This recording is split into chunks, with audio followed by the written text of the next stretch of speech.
What's up, everybody? Welcome back. What do we have today, Sam? Meatloaf, meatloaf. One of your favorites. I love meatloaf. I think you said that exact same thing on the last Meatloaf. Because I do. And what was the last one that we did? 2 out of 3 ain't bad. That's right. And she got a little bit of anxiety for a second there. Like, was that the last one? Yeah, we've done a lot from this album here, Bad Out of Hell. Just making our way through the album. Yeah, and so many classics from this album, and we can see why it's such a great selling album because there's so much creativity. And I think about the time frame, 1977, that it was released, and we've gotten a feel for more of the 70s now. We had no idea about it generally going into our reaction channel, and now that we know more about the 70s, it's pretty crazy to think that this came out, because at the time there's really nothing else like it. No, I was just about to say, I feel like this stands apart from most of what we've done in the 70s. Like, if I listen to this, I don't think, oh, this is definitely part of the 70s. No, I would almost feel like it would be like a 90s thing, the way it was seemingly so modern in sounding. Yeah. It was very, very creative, and that's just my initial thought process with it. Maybe if I thought through that more, but you compare it to something like Led Zeppelin or even some of the other artists that came through the 60s into the 70s, and it's so different than what we've heard, right? You got so much legendary material that came from the 70s. It blows me away. I know, and this is part of that. So. Yeah, you guys were saying we got to get into For Crying Out Loud. You were saying this is one of your favorites, so that's why we arrived at add this one, and it's just like I said, blows me away that you guys are still saying there's another one from this album that's one of my favorites. Yeah, this album is just full of bangers. Yeah, so you ready to check out if it is another banger, or I mean, Meatloaf and banger, maybe not the best descriptive word, more of a ballad a lot of the time that he comes with, but fair. Are you ready to check out some more Meatloaf?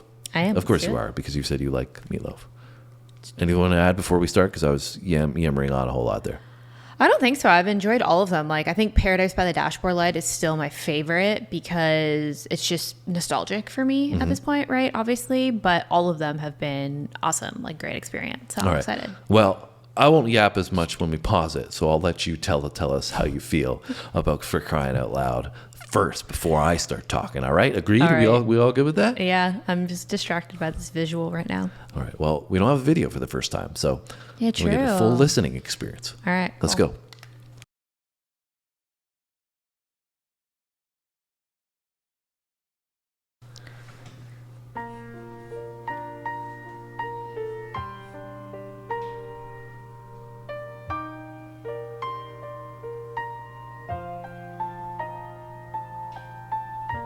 I was lost till you were found, and I never knew how far down I was falling before I reached the bottom.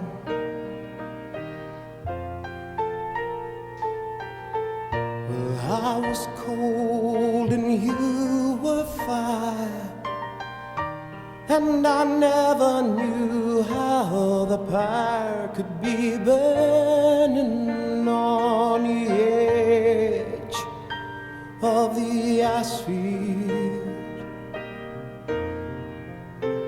And now the chilly California wind is blowing down our bodies again, and we're sinking deeper and deeper in the chilly California sand. Oh, I know you belong inside my aching heart. And can't you see my faded Levi's bursting apart? And don't you hear me crying, oh babe, don't go. And don't you hear me screaming, how was I to know? I'm in the middle of nowhere, near the end of the line, but there's a border to somewhere waiting, and there's a tank full of time. Oh, give me just another moment to see the light of the day, and take me to another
We got a little pause break here. What are your thoughts thus far on For Crying Out Loud? Do you know this song? No, I don't recognize it at least.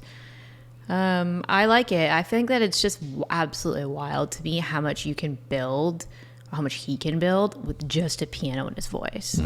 Like it started very subtly and his voice was obviously a lot lower, a lot more mellow. The piano was a lot more of a softer kind of melody that I was playing. And now it's just built to be this like strong keys based melody playing, and he's just belting it out with passion and soul in his vocal. And it's crazy. It's just, that's all you need, but you can take it from, 0 to like 100. And I don't even think he's gone to 100 yet, but very different than the other songs that we've listened to from him, right? I think the other ones, like there's a lot going on. It's very theatrical, instrumental and, like, wise. yes, like lots of drama, right? Yep. And this is a lot more stripped down, which is kind of cool to see. Still a lot of drama, though. Yeah, yes, but as much drama as you can get from like a person and some keys, right? Well, it is interesting how much drama the piano can add, but as you were alluding to, his voice they really as built another it on those keys. Yeah, as another instrument, the vocal that he's using to convey the evocative emotion, right? That he wants to get you to start to visualize. He does a great job, I think, at that. Oh, 100%. And I think that he just brings so much emotion through his vocal that it's hard not to like feel like it's almost like you have to feel what he's feeling because he just brings that so deeply to his performance. Yeah. But the lyrics, like I'm a little bit confused because it sounds like he's talking about like love, obviously, right? Like deeply loving somebody, but it not working out, and saying he's going to be open to somebody else loving him. But for crying out loud, I love you. So, I mean, I'm not fully aware of what he's speaking about specifically.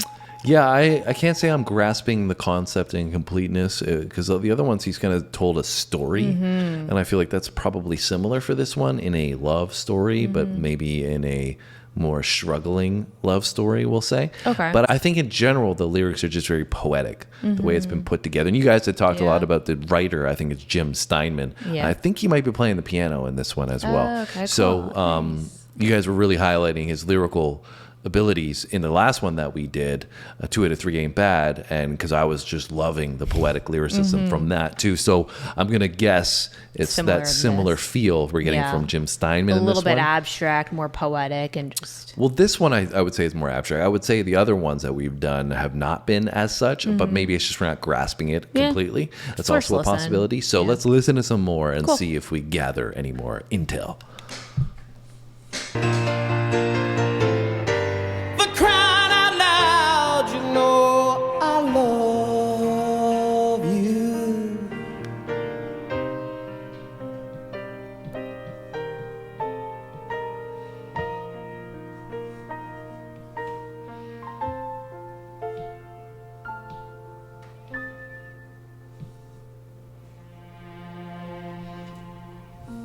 I was damned and you were saved, and I never knew how enslaved I was, kneeling in the chains of my master.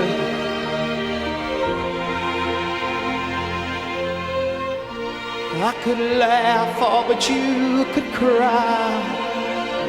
And I never knew just how high I was flying, oh, with you right above me. And now the chilly California wind is blowing down our bodies again, and we're sinking deeper and deeper in the chilly California sand. Oh, I know you belong inside my aching heart. And can't you see my faded Levi's bursting apart? And don't you hear me crying, oh, baby, don't go. And don't you hear me screaming, how was I to know?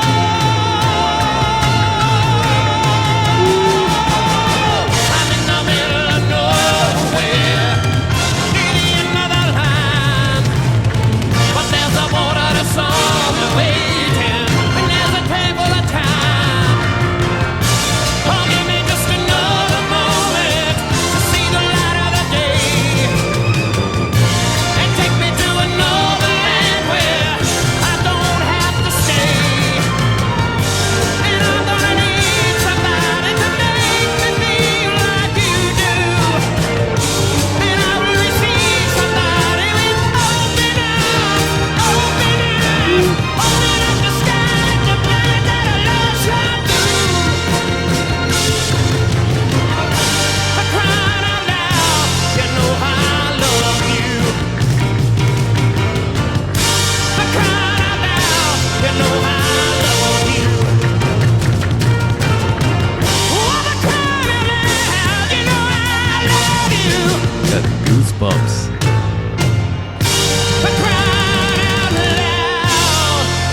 for taking in the rain when I'm feeling so dry. Forgive. So I just want to pause it briefly because clearly that section just exploded. Yes. After we went from, saying it was stripped down and it was dramatic to that was exploding and dramatic. They added a whole bunch more in there. Yeah, I think they started off with some strings and, I don't know if it was a violin and the bass came in alongside that piano and really built up and then exploded with his vocal as well, which is so sensational. I was getting goosebumps. Just sounded very theatrical to me again, though, in that part. Like in past songs, he's done that, right? And it just seemed like he was like really performing it. Right? That resembled much more of what we've heard thus far from Meatloaf. Yeah. And I loved it. I was getting goosebumps. Yeah, I know. I was like, you're getting me in my feels here. Yeah. So I just wanted to stop it because, like I said, I can't believe a how little break. different that was from what we listened to in the first section. Yep, so I'm built a interested lot. to see how we're going to finish. What's the finale going to Oh, be? we still got like 3 minutes left. Let's go. Crying out loud, you know how I love you. Crying out loud, you know how I love you. Oh, crying out loud, you know I love you. Crying out loud, you know I love you. Drum rolls were crazy too.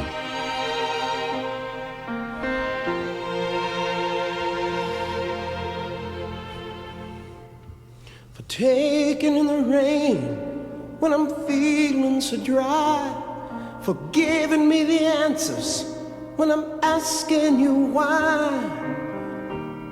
And my, oh my, for that I thank you. For taking in the sun when I'm feeling so cold, for giving me a child when my body is old. And don't you know, for that I need you. For coming to my room when you know I'm alone, for finding me a highway, for driving me home. And you gotta know, for that I serve you. For pulling me away when I'm starting to fall, for revving me up when I'm starting to stall. And all in all, for that I want you. For taking and for giving and for playing the game, for praying for my future in the days that remain. Oh,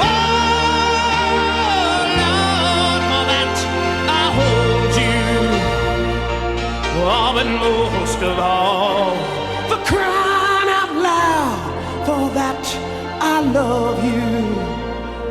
Oh, but most of all, for crying out loud, for that I love you. Oh, but most of all, for crying out loud, for that I love you. When you cry out loud, you know I love you.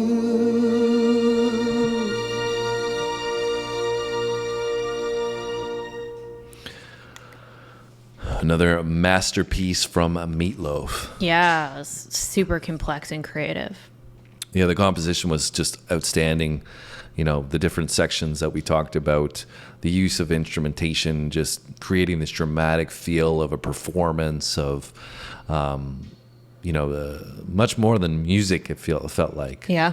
That's And the thing with him, though, right? I feel like it's always a performance. It's not just a song. It's like a whole performance. Yeah, and in light of that, that's why I'm saying a composition, right? It's much more than just a song. It's you feel like there's a lot of heart and soul that went into making this, and even the layering I thought was outstanding. The way they added some of that dramatic feel by layering, multiple aspects on top of each other.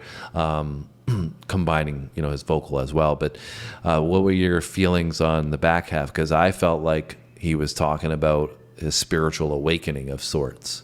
Yeah, I got pieces of that. Like he had talked about being, like a serve you and stuff like that, and talked about, like, I think he said in there, did he say God? I think he said God. Lord. Oh, true Lord. I believe. Yes, I thought that for a brief moment, but then I feel like, I don't know, there's some pieces in there that I feel like it almost be a weird wording to be speaking about that. So I'm not entirely sure. Maybe it's left up to the interpretation of the listener. I don't know. Yeah, I'm not really sure either. And I think I'd have to listen to this again to take it all in, because there was so much. But in the beginning, he seemed to be talking about being chained and being stuck. And the second verse there. And so he alluded to this, wanting to be free type thing. And then in the end there, he was kind of talking about being thankful that he had all these things. So he was kind of, I think, talking about both of maybe the trials and tribulations that you go through, but then having the support and knowing that love is always going to be there, and it'll be returned from his perspective, because he knows he always has it, kind of thing. So I don't know, that's just a first interpretation of the lyrics, but it was very poetic and very well done. I really did enjoy our fifth song, I think, now from Meatloaf. Yeah, we've done quite a few. And how does this sit in, like, with the other ones that we've done? Like, is this one of the favorites? Is this in the middle? It's like, hard for me to say off the first listen, because I think in the first, I didn't dislike any part of this, but I think in the beginning I was like, oh, I think I like the other ones that we've done a bit better, because they seem to have more to them. Yeah, like higher energy type. Yeah, well, just more of a in-depth composition, right? Like we said just now about this one. Surprised you. Yeah, as we got into it further, it was exploding to life with so many layers and so much, in the instrumentation side of things. So that's what I love about Meatloaf, is he's so creative. Jim Steinman as well. Keeps you on your toes. Great writing. That's what I've really loved, and I didn't think that was the same Meatloaf in the beginning, but I think that was important, because it led to the other sections of the song that was needed to be there. And it really kept you engaged throughout the song. So to answer your question, I don't really know where I can place it off the first listen. It's really too hard for me to say, but I very, very much enjoyed this one. And it's definitely one of the favorite songs that my favorite songs that I've heard. Yeah. No, I think it's great. And I agree. I think that I would need a second listen too, just because now that I kind of know what to expect, I feel like listening to it again will just kind of solidify, like, me, like, reaffirm, like, oh yeah, like, this is, like, really great. It is great. But I mean, I feel like when you're unsure of where it's going and what's coming, it's a little bit easier to be apprehensive of, like, not being sure about how you feel about it right off the bat. I would say for me, this sits somewhere in the middle. Like, I feel like, at least right now, I do tend to, like, there were pieces of kind of higher energy and more drama in this, but I think the thing that I love about Meatloaf the most is, like, the theater kind of aspect of it, and the drama, and the kind of, like, high energy vibe of him, and the storytelling. So I feel like I said, also for the nostalgic piece, Paradise by the Dashboard Light is still my favorite. I'd say this probably fits in, like, the middle. And then I think my least favorite was, I can't even remember what it was called now. The one where it's almost like a Beauty and the Beast kind of vibe video. Do anything for love? Yeah, but I won't do that. Yeah. Okay, so I do anything for love. Yeah. So that, I think, is my least favorite one so far. I like that, but it's just, like, out of all of them, that's my least favorite. Got it. Yeah, I would say that I think listening to this one again, knowing the context of it, maybe we'll learn from some of the people in the comments. True. Yeah, that helps too. Some interpretations there because, for example, if this did have some spiritual take to it, and you knew that, then listening to it, it'd probably be more impactful. Experience, for sure. The other thing I was going to say relative to you enjoying certain Meatloaf songs, I think the other ones were they were a lighter feel. This one was more, I feel like, a heavier, I would agree with that, tone to it. Yeah. And you maybe just tend to resonate with more of the lighter, fun Meatloaf than the dramatized, somber Meatloaf. Yes, yes, I would agree with that. Anyways, guys, this video is getting too long, so we're going to wrap it up now. And hopefully you enjoyed it. If you did, make sure you hit the like button for us. Leave us a comment, give us some insights, and anything you want to add, anything that we missed, apologies. First-time listens can be a little bit hard. I'm sure you guys didn't pick up everything on your first listen, so go easy on us. And if you want to join us on this journey, hit the subscribe button, the notification bell. We drop 2 videos every single day, so we'll see you tomorrow. Thanks for watching, guys. See you then.